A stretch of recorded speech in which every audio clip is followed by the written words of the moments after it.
क्षेत्रे कुरुक्षेत्रे समवेतायुत्सवः मामका पाण्डवश्चैव हिमकुर्वत सञ्जय उवाच दृष्ट्वा तु पाण्डवानीकं यूढं दुर्योधनस्तदा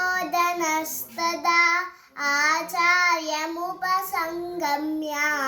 राजा वचनमब्रवीत् पश्चैतां पाण्डुपुत्राणाम् आचार्यमहतीं च मुं यूढां द्रुपदपुत्रेण तव शिष्येण धीमता अत्र शूरा महेश्वास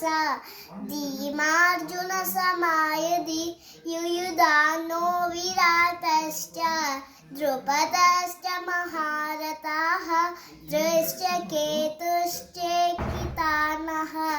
काशीराजश्च वीर्यवान् पुरुजित् कुन्तिभोजश्च शैब्यश्च नरपुङ्गवः युधामन्युश्च विक्रान्ता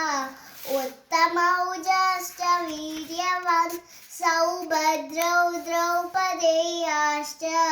सर्वे एव महारथाः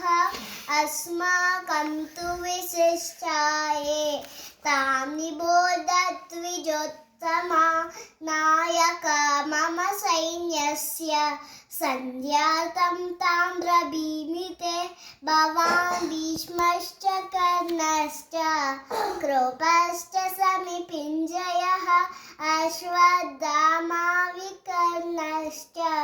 सौमदत्तिस्तदैव च अन्ये च बहवः शूरा मदत्तेत्यस्य जीविताः ज्ञानशस्त्रप्रहरणाः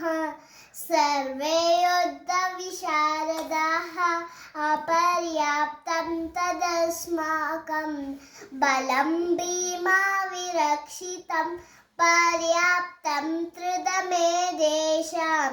बलं भीमाविरक्षितं.